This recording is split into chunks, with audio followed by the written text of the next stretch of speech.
Hi everyone, my name is Sahil Hando and I'm a student from London who got into Harvard and Stanford. I'm making this video because lots of people have been asking me for some tips on how to get in, how to game the admissions process and give themselves the best chance to win. So I figured I'd do it in a slightly unusual way instead of using that cookie cutter approach in most videos and guidebooks today. So sit back, relax, go to the fridge, grab some cheese and listen to my weird application hypotheses. There'll be 6 sections: academics, extracurriculars, essays and athletics, followed by a few closing words and a little musing on being authentic. So where to start?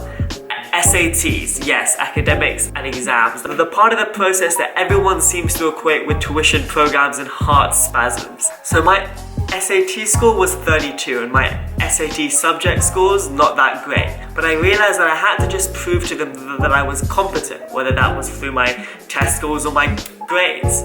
Picture yourself as an admissions officer running through long student profiles hour after hour, and the little test score is just so small that it's even quite difficult for even the most trained eye to scour. Now that doesn't mean academics don't matter at all, and in fact I aim for a test score around the 50% median of admitted students across the board. But it is to say that there's loads of kids with perfect standardized scores who go and sit the same exams weekend after weekend after weekend only to find out that they're not going to be admitted to Harvard in the fall. In terms of school exams, yes, a consistent positive track record is optimal. But if you've not always been the perfect student, then talk to them about how you've overcome those obstacles.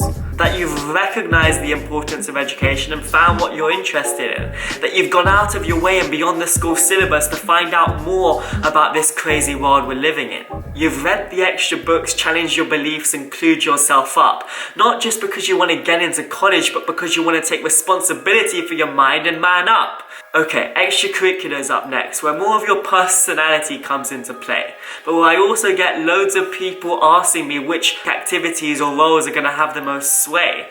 The trick is not to think of this section as a product to design or a checklist, but to find where your talents and interests align and then follow those things like the opportunities you'd be crazy to miss. Persisting with the learning and resisting any difficulties. If you're a dancer, trying teaching, and if you're a coder, trying to build a website, and if you're a scientist, maybe even trying to find a new perspective on a disease. It's the trying that counts. They want to see your determination and tenacity, that you're someone who's willing to go above and beyond to make the most of your potential and capacity. So stretch yourself, get out of your comfort zone and just pursue what you care about. Allow failure to push you further and acquire a work ethic that will allow you to power through insecurities and self-doubts. Show commitment. Don't just sign up to as many clubs as possible, but find a position that suits your skills and then pursue it with so much vigor that saying no to you is impossible. Make the most of your lucky position on this earth and really think about how you can contribute. Harvard and Stanford love to see confident people who've got that kindness to boot.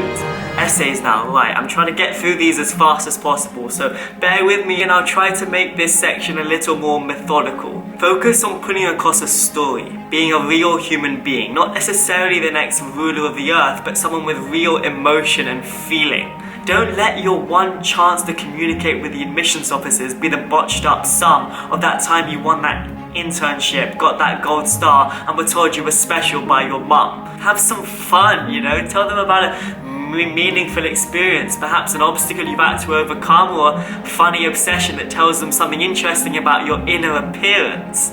Don't allow an embellished CV to make an interference, but use this as a way to throw the barriers of university application into clearance. Tell them who you are, what you love and who you want to be. Tell them a tale about what led you to your goal or your favorite hobby. It really is that horrible, annoying, face-palming cliche that if I picked up your unnamed essay on the floor, I should just know immediately from the tone that it came from your way.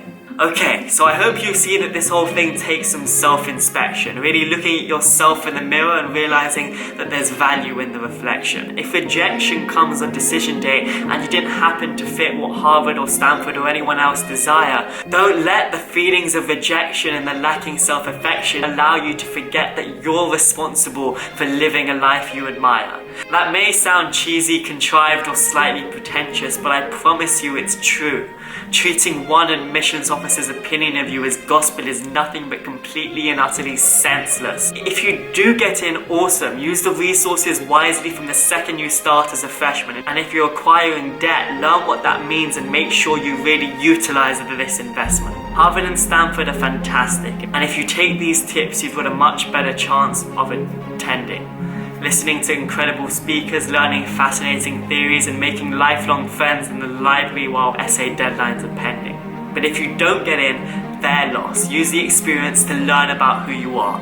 College isn't an end destination, so pick yourself up and take pride in your scar. Wave goodbye, choose another path, and wish them nothing but the very best, and understand that you're not dependent on any one thing for your success. Because the more we allow our worth to be defined by colleges, lovers, universities, and other questionable personalities, the more we begin to forget that the way that someone else sees our identity does not determine the limits of our capacities. It's up to us to challenge ourselves, sort ourselves out, and learn what our lives are about, to be critical of who we are whilst realizing that we can all find a calling worth telling our grandchildren about. So challenge your own opinions, because that's intellectual curiosity, and follow what you love at the highest velocity. Be human, don't try to be perfect, that would be a monstrosity, and always remember to attack your free time with ferocity.